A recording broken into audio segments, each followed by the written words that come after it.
me, Sheila. I'm back for story time. I have stories today about fish and oceans and pie. And I wanted to read one long one to you that's wonderful. And I thought about it because I was talking to my friends Emily and Mila about fish pie. And it's one of my favorite stories. So, like so many. All right, so I'm going to take this off right now. Again, very safe in the library with just me and Christopher 6 feet away from me. And we'll be careful. And we're going to shake our sillies out. So, join me. We're going to stand up. We're going to use our whole tall bodies, our long, long arms, our long, long legs. All right, here we go. Here we go. Pluck.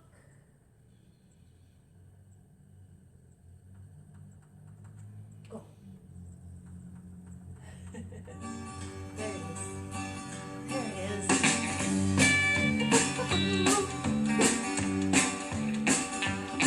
I'm gonna shake, shake, shake my sillies out. Shake, shake, shake my sillies out. Shake, shake, shake my sillies out. And wiggle my waggles away. I'm gonna clap, clap, clap my crazies out. Clap, clap, clap my crazies out. Clap, clap, clap my crazies out. And wiggle my waggles away. I'm gonna jump, jump, jump my jiggles out. Jump, jump, jump my jiggles out. Jump, jump, jump my jiggles out. And wiggle my waggles away. I'm gonna yawn, yawn, yawn my sleepies out. Yawn, yawn, yawn my sleepies out. Yawn, yawn, yawn my sleepies out. And wiggle my waggles away.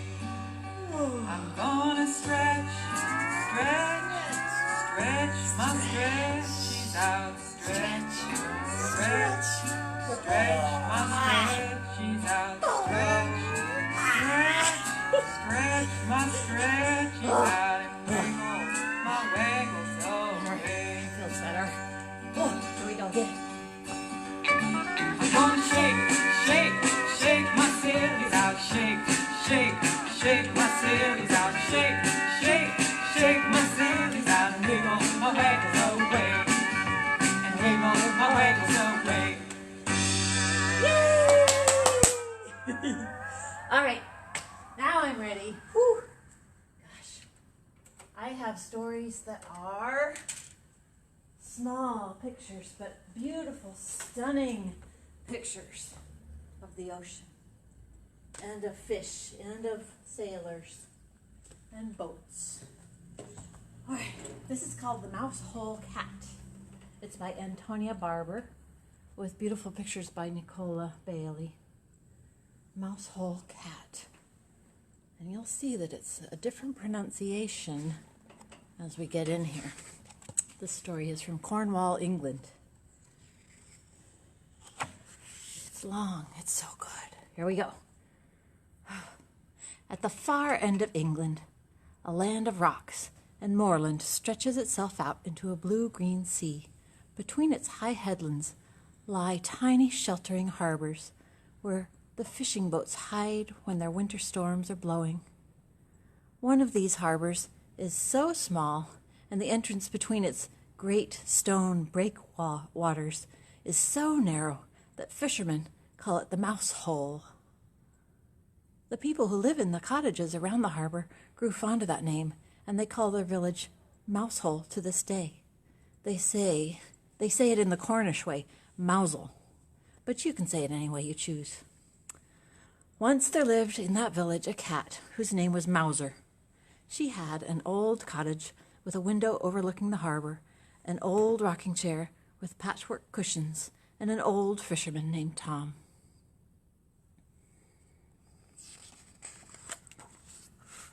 Mouser had had many kittens in her time, but they had all grown up and left home. Her eldest son kept the inn on the quayside. It was noisy and smoky, and his man had once spilled beer on Mouser's head as he was drawing a pint. So she did not go there very often. One of her daughters kept the shop on the corner. It was busy and crowded, and her lady had once stepped on Mouser's tail as she was weighing out some vegetables. So she did not go there very often either. Sometimes Mouser felt that her children had not trained their people properly. Ouch. Her own pet, old Tom, was very well behaved. He never spilled the cream when he was filling her saucer. He always stoked the wood stove to a beautiful golden glow. He rocked the rocking chair at just the right speed. He knew the exact spot he left behind her left ear where Mouser liked to be tickled. What was more, he never wasted time drawing pints of beer or weighing out vegetables. When he was not looking after Mouser, he passed the day in the most useful way possible. He took his little boat through the narrow opening between the two great breakwaters out into the blue-green sea, and he caught fish for Mouser's dinner. Mouser was very partial to a plate of fresh fish. In fact, she never ate anything else, but she liked a little variety. So on Mondays, they ate morgy broth, Mouser's favorite fish stew. On Tuesdays, they baked hake and topped it with golden mashed potatoes. On Wednesday, they cooked kedgeree with delicious smoked ling. On Thursday, they grilled fair maids, a mouth-watering meal. On Fridays, they fried launces with a knob of butter and a squeeze of lemon. On Saturdays, they soused scad with vinegar and onions. And on Sundays, they made stargazy pie with prime pilchards in pastry. All in all, Mouser's days passed very pleasantly. Delicious. Then one year, there came a terrible winter. At the far end of England, the blue-green sea turned black and gray. The great storm cat stirred through. The great storm cat is stirring, thought Mouser as she watched at her window. The wind whined like a wild thing about the high headlands. It came hunting the fishing boats in their hidden harbors. And when the great storm cat is howling, thought Mouser, it is best to stay snug indoors by a friendly fire. The sea drew itself up into giant waves and flung itself against the great breakwaters. All along the coast of Cornwall, the stone walls stood the shock. And then the sea sucked up its strength again and roared right over them, sinking the sailing boats in their own home havens. But it could not get into the mouse hole. Mouser watched as the great storm cat clawed with his giant cat's paw through the gap in the harbor wall. But it was too small. He snarled and leaped up at the great breakwater under the lowering sky. But it was too high. The fishing boats sat safe as mice in their own mouse hole, but they could not get out. And because the fishermen could not fish, there was no more food. They ate up the few vegetables that were left in their storm-racked gardens. They ate up the salted pilchards that were left in the cellars. Mouser hated vegetables, and the pilchards were too salty for her taste. Soon there was nothing left. The cats and their people grew very hungry. Mouser sat by her window staring out at the storm and thought longingly about morgy broth and stargazy pie. Every day the fishermen gathered on the quayside, and sometimes they would try to take a boat out through the mouse hole, but always the great storm cat lay in wait for them, and they were lucky to escape with their lives. Then at last one evening, as old Tom sat with Mouser on his knee, she felt him give a deep sigh. "Mouser, my handsome," he said, for he was a courteous and well-spoken man. "Mouser, my handsome, it will soon be Christmas, and no man can stand by at Christmas and see the children starve. Someone must go fishing, come what may, and I think it must be me. It cannot be the young men, for they have wives and children and mothers to weep for them if they do not return. But my wife and parents are long dead, and since my children are grown and gone." Mouser purred, to tell him that she understood, for it was the same with her. "I shall go out tomorrow, Mowser, my handsome," said the old man, "and I shall not come back without a catch." Mowser purred louder to tell him that she would go with him, for he was only a man, she thought, and men were like mice in the paws of the great storm cat.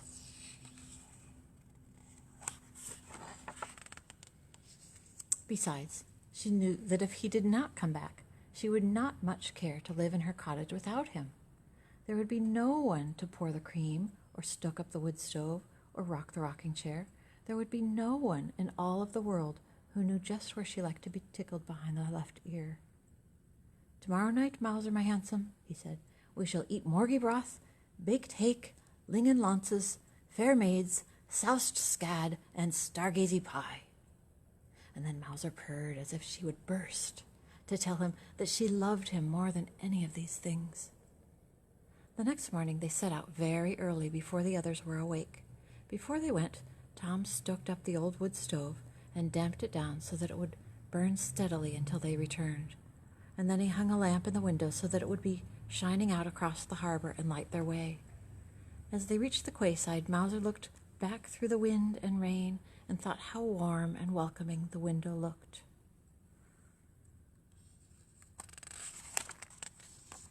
Soon their little boat was crossing the harbor toward the Mousehole Gap, and the voice of the great storm cat rose all around them like a giant caterwauling.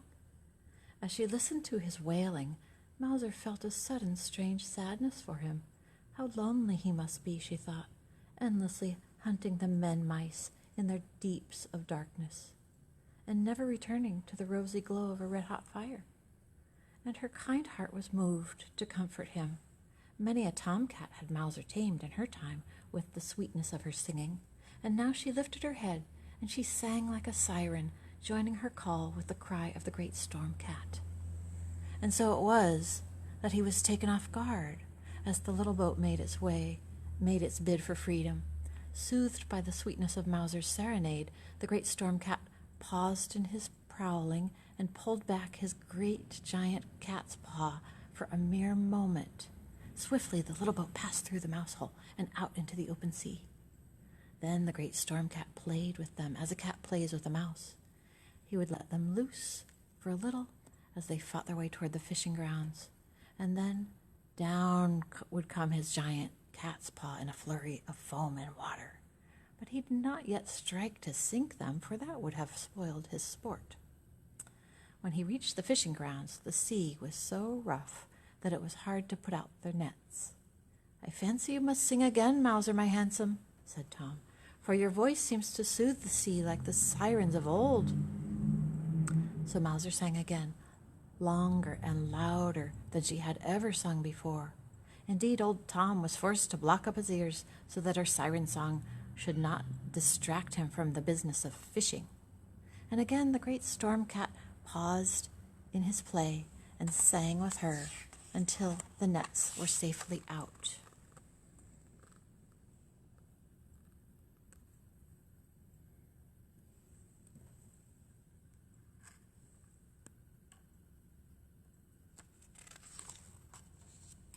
All day they fished in a seething sea.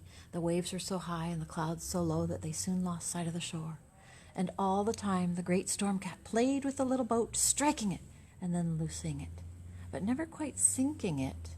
And whenever his claws grew too sharp, Mowser would sing to him to soften the edge of his anger.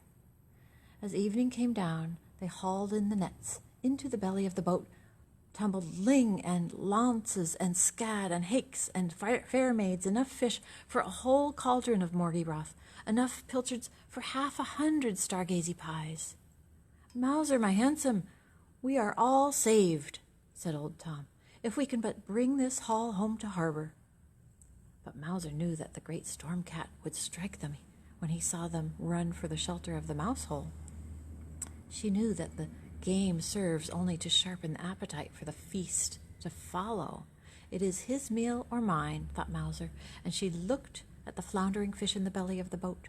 Blue, green, and silver, they glistened in the grayness. It made her mouth water to look at them. As she thought of the morgie broth murmuring on top of the wood stove, the stargazy pie growing golden in the oven, Mouser began to purr. And her purring rose like a hymn to home above the noise of the great storm cat's howling. Such music had not reached the ears of the great storm cat since the dawn of time, for when do cats purr out in the wind and the darkness? Puzzled, he paused in his howling, bending his ear to catch the strange noise. It seemed to him that he had once heard such a song long before, when he was no more than a storm kitten. The great storm cat grew quiet. Gone was his hunger for hunting, for making his meal of the mice men. Only the pleasure of the purring remained. And then the great storm cat began to purr with Mouser, and as the soft sound grew, the winds waned and the waves weakened. Night fell, and the little boat sailed back across the slackening sea. As they came near home, a strange sight met their eyes. The whole village of Mousehole was shining with light, and lanterns gleamed along both arms of the harbor. For when the people of Mousehole had awakened to find old Tom's boat missing, and a light left in his window, they knew that he had gone out to find fish for them, or to perish on the deep water. All day they had watched and waited, staring out into the cloud-racked sea, but they could not see a sign of him. And when night fell, the women went home and set candles in all of their windows, and every man lit his lantern and went down to the harbor walls. As they waited and watched, they saw that the wind was dying and that the sea was growing calm. The dark clouds lifted and a thin moon shone out between them, and in the light of the thin moon they saw a small boat coming, and behind it came the smallest, tamest storm kitten of a wind. As old Tom and Mouser came through the Mousehole gap, a sudden breeze caught them, a tiny, playful cat's paw, like a gesture of farewell.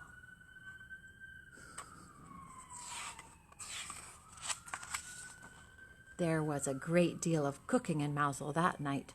The people made a whole cauldron of morgy broth.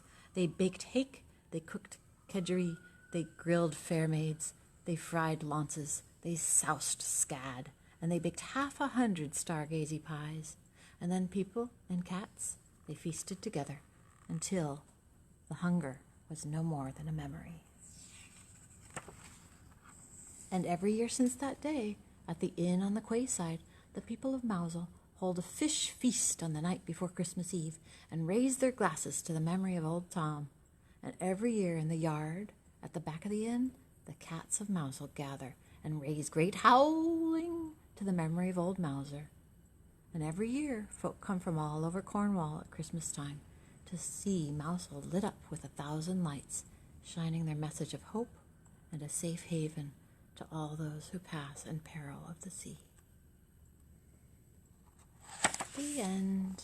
And here is the writer of this story. It's Antonia Barber.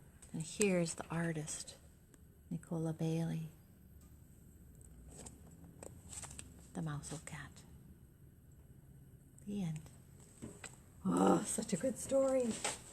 Yay. Thank you for listening to such a long one. Oh, beautiful. Beautiful cats, beautiful ocean. All right, so maybe we should do a rhyme with our shaky eggs. What do you think? Once again, if you have a shaky egg at home, go get it. We'll use it. We'll do a little chicken song. All right?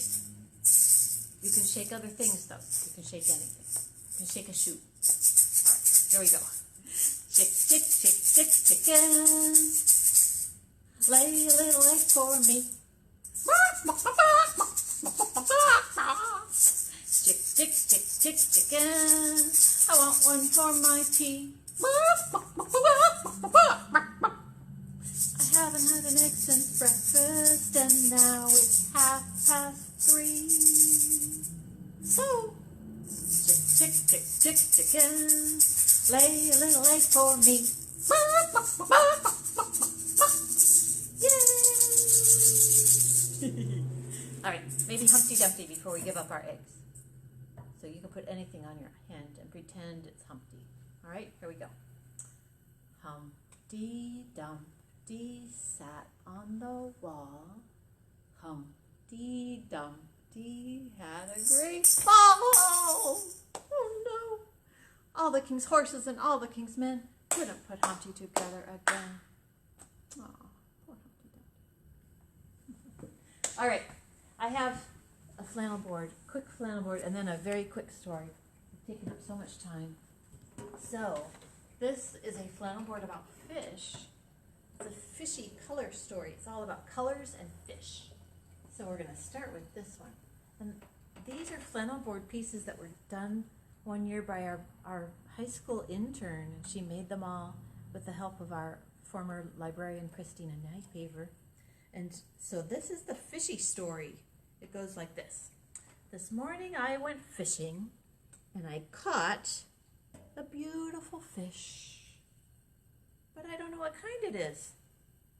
And my friend said, "Is that a red fish?" And I said, "Yes, but not completely red." Does it go like that? Maybe it goes like this. Not completely red. And so then I went fishing and I caught this fish. But I don't know what kind it is. And my friend said, "Is that a blue fish?" And I said, "Yes, well, but it's not completely blue." What colors are those? Blue and red. And this one is red and green. All right. And then, while I was fishing, I caught another fish, but I didn't know what kind it was. And my friend said, "Is that a green fish?"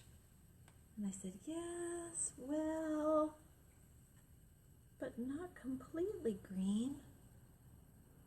What is it? Green and purple. And as I was fishing, I caught another fish. Oh gosh, it was my favorite colored fish. But I didn't know what kind it was. Looks a little like the sun. My friend said, "Is that a yellow fish?"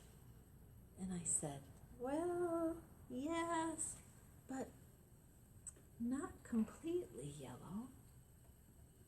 And then I caught this one. Woo! Ooh, that one is so pretty. And my friend said, "Is that an orange fish?"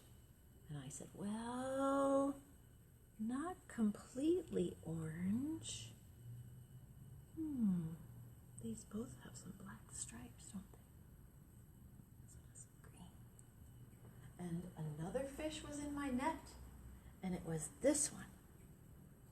But I didn't know what kind it was. And my friend said, "Is that a purple fish?" And I said, "Well, not completely purple. It's also got some, yellow eye, green and red." And another fish was in my net. And it looked like I thought it might be a porcupine fish. And my friend said, "Is that a brown fish?" And I said, "Well, it's not completely brown. Has some yellow and some gray, right?" All right, and then one more small fish I had. There it is, whoosh! And I didn't know what kind it was. Was it a shark? Was it a goldfish? And my friend said, "Is it a white fish?" And I said, "Well, it's not completely white. It's got some yellow, green, and blue." That's a lot of fish. And then, what happened next? Caught one last fish. It was the biggest fish I had caught that day. It was so big, but I didn't know what kind it was. And my friend said, "Is that a green fish?" And I I said, well, I think it's a rainbow fish. Ta-da! And then I let them all go back into the ocean. Swim, swim, swim, swim, swim, swim, swim, swim! Away! All right. We'll put this fish back in the water. Swish, swish goes the fish. All right. I'm going to read one more quick shark story. No, it's not a shark story. It's another fish story. But these fish are big and beautiful, so they're easy to see. And then we can do our beanbag song. Oh, this is called Fabulous Fishes. It's written and illustrated by Susan Stockdale. She wrote all the words and she did all the pictures. Gosh, look at that fish. I wonder if those live in California. Fabulous Fishes. Here we go. These look a little bit like the fishes we just had on our flannel board, don't they? Let's see if you can recognize some of them. Round fish. Clownfish. Fish that like to hide.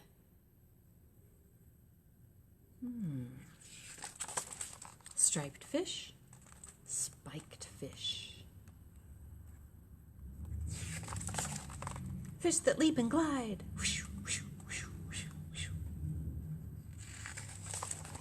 Sandfish. Landfish. Ooh. Huh. Fish that flash their lights. Speckled fish. Spotted fish. Fish with tails curled tight. We know what those are, right? Shiny fish. Spiny fish. Fish that hitch a ride.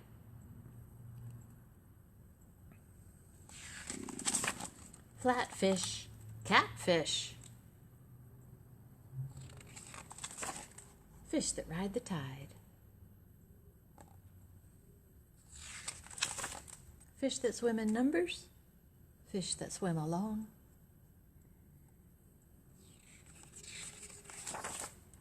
No matter what they look like, they call the water home. Yay, there they all are. Let's see. Gosh, I don't know some of these fish. Let's read it and see what they all are.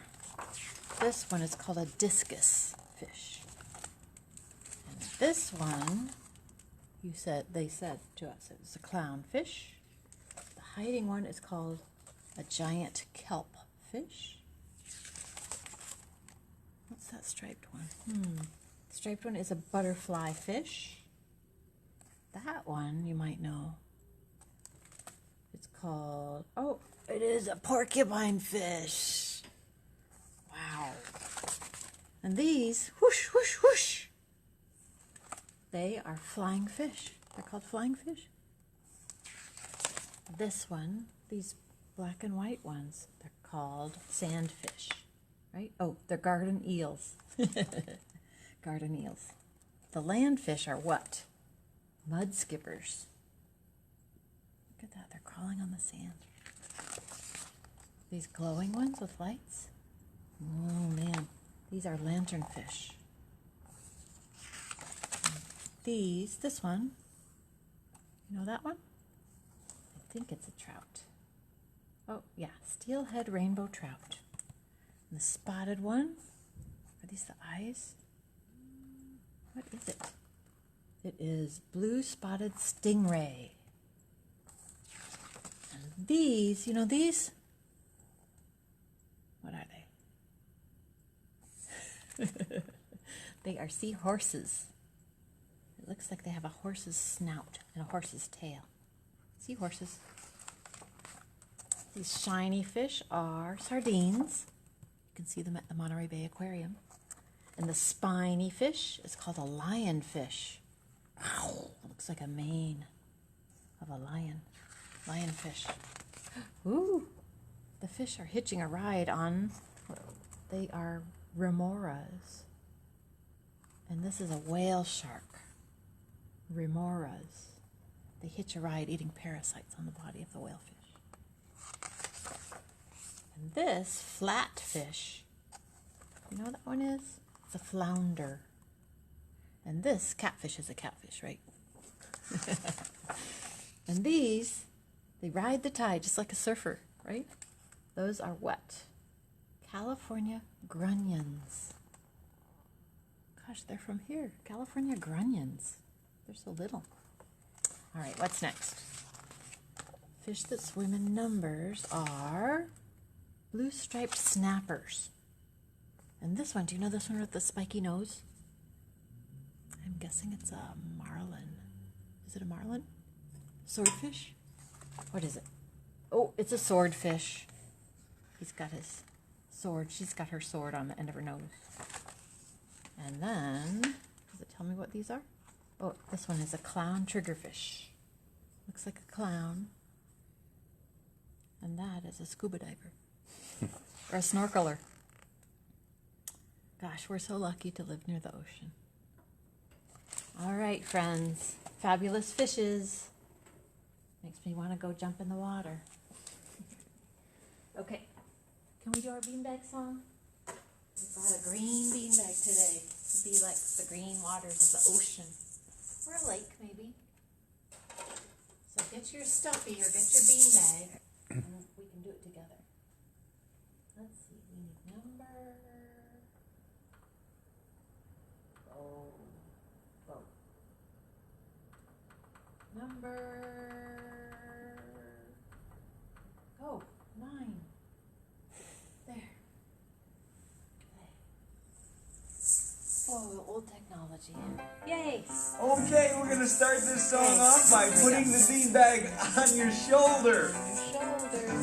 Take that beanbag, put it on your shoulder, keep it on your shoulder. That's the way we. Your knee. Take that beanbag, put it on your knee and keep it on your knee, and that's the way we. Your Take hand. that beanbag, put it on your hand and keep it on your hand, and that's the way we. Your head. Take that beanbag, put it on your head and keep it on your head, and that's the way we. Your elbow. Take that beanbag, put it on your elbow, keep it on your elbow, that's the way we. Your neck. Take that beanbag, put it on your neck and keep it on your neck, and that's the way we. On your stomach. Take that beanbag, put it on your stomach, keep it on your stomach, that's the way we. Your Take ear. that beanbag, put it on your ear and keep it on your ear, and that's the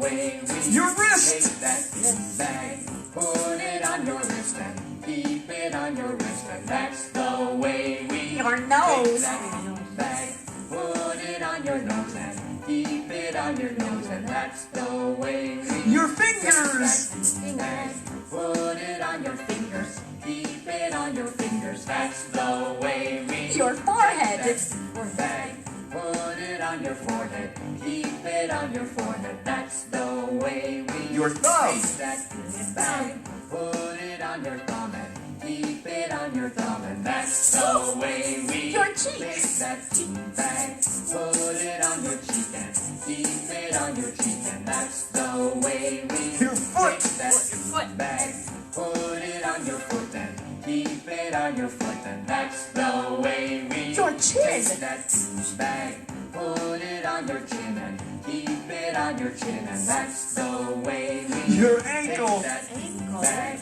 put it on your ankle, keep it on your ankle, that's the way we. Your back. Take that beanbag, put it on your back and keep it on your back, and that's the way we. Your bottom. Oh, your bottom. Put it on your bottom, keep it on your bottom, that's the way. Yay! Woohoo! Bum, bum, bum. Yay! All right, everybody. I think we're done for today. If you would like to borrow any books from the library, even though it's closed, you can just call on the phone and we'll make up a bag of books for you and put them all together and you can come and pick them up. We miss you so much. It's so strange not to see everybody all the time. But keep checking the library's website. We have a lot of stuff going on. So we miss you. We love you. Take care. See you next week. Bye.